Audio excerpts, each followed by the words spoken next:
The United States Navy, the most powerful maritime force ever assembled, nuclear-powered aircraft carriers, stealth submarines, hypersonic missiles, a budget of over $200 billion. But here is what they do not tell you. Despite all this technology, despite all this firepower, despite centuries of naval advancement, the ocean is still winning. And in 2026, that gap is not closing. It is getting wider. Stay with me, because what you are about to discover will change how you see the world's oceans forever. Let me paint you a picture. The USS Gerald R. Ford, the world's largest and most advanced aircraft carrier, cost $13 billion. It can carry 75 aircraft, houses over 4,500 personnel, and its nuclear reactors can run for 25 years without refueling. It is a floating city, a symbol of American naval supremacy. But here's the reality check. On any given day, this engineering marvel is at the mercy of forces it cannot control. Forces that existed billions of years before humans even built their first boat.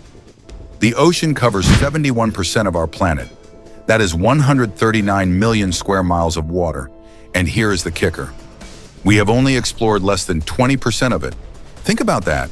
In 2026, with all our satellites, all our technology, all our AI, we know more about the surface of Mars than we do about our own ocean floor.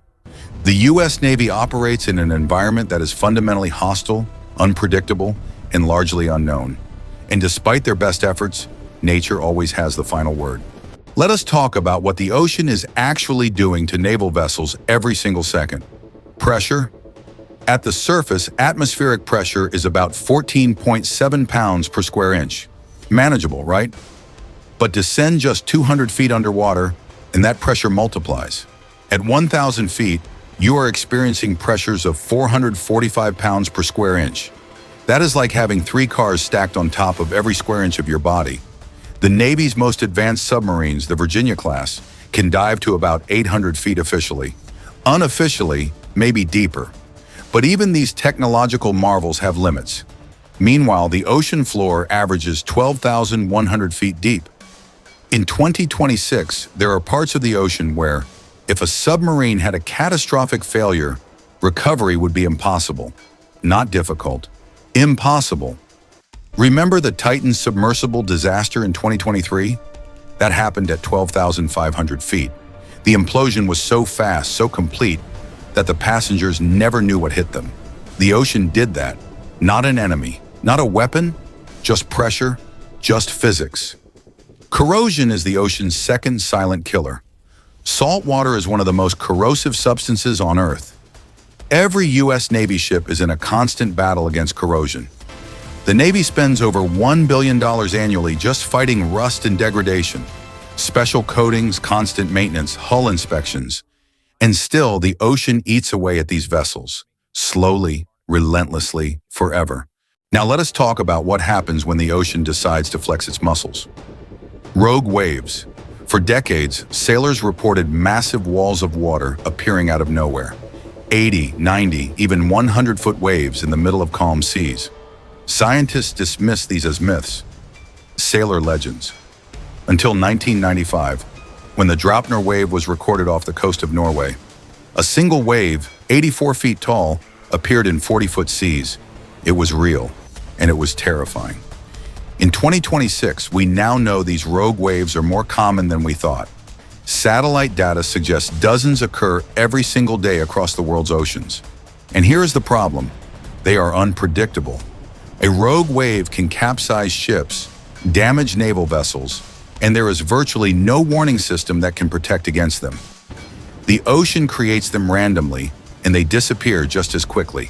The Navy can dodge missiles, they can outmaneuver torpedoes, but they cannot outrun a wall of water moving at 60 miles per hour.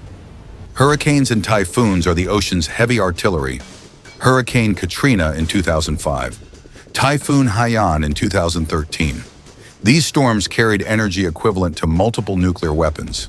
They did not care about military might. They did not discriminate between civilian and naval vessels.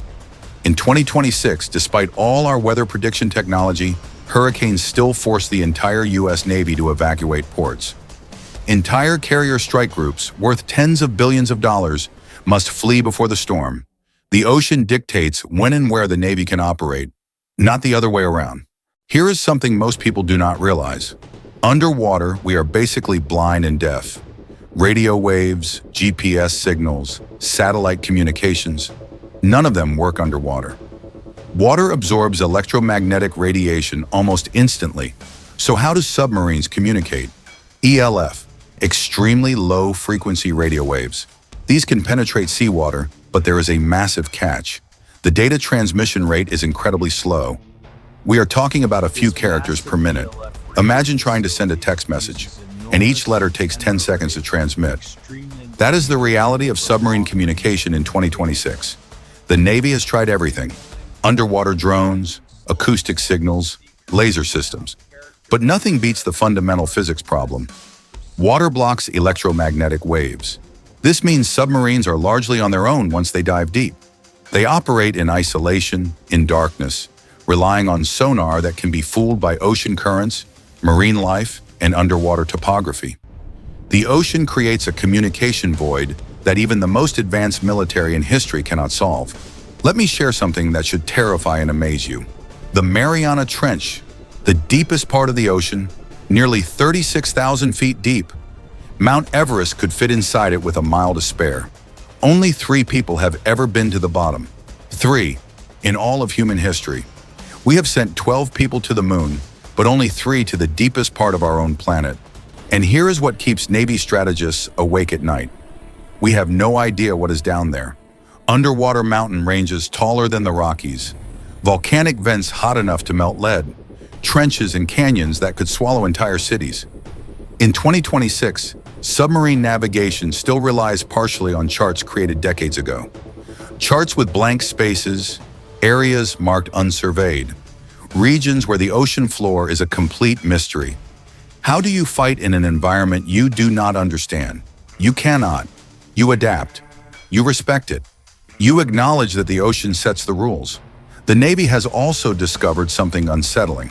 There are regions of the ocean with bizarre magnetic anomalies, unexplained acoustic signals, and temperature variations that do not make sense. The ocean is not just deep, it is alien. It is a world we barely comprehend, and it exists right beneath us. So where does this leave us in 2026? The U.S. Navy is adapting: unmanned underwater vehicles, AI-powered navigation systems, advanced materials that resist corrosion better. But here's the truth. They are still playing by the ocean's rules. Climate change is making things worse. Ocean temperatures are rising, storm patterns are becoming more unpredictable. Sea levels are changing, affecting coastal operations. The Navy can build better ships, stronger submarines, faster response systems, but they cannot change the fundamental nature of the ocean. 71% of Earth is covered by water. 95% of that water remains unexplored. The pressure at depth can crush steel like aluminum cans. Rogue waves appear without warning. Communication underwater remains severely limited. Every advancement the Navy makes is met with a timeless, unyielding reality. The ocean is older, deeper, and more powerful than any human technology. This is not a battle the Navy is losing. It is a battle that was never meant to be won. The goal is not to conquer the ocean, it is to survive it, to respect it, to operate within the boundaries that nature has set. So the next time you see a massive aircraft carrier, remember this: that ship, with all its power, with all its technology, with all its firepower, is still just a visitor in the ocean's domain. The ocean was here 3.5 billion years before the first human. It will be here billions of years after we are gone. In 2026, with all our advancement, all our innovation, all our military might, the ocean still wins. Not through conflict, not through battle, simply by existing. The ocean does not need to beat the U.S. Navy, it just needs to be the ocean. If you found this perspective eye-opening, hit that like button. Subscribe for more content that challenges how you see the world, and drop a comment. Did this change how you think about naval power? Because sometimes the most powerful force is not the one with the biggest weapons, it is the one that has been here all along.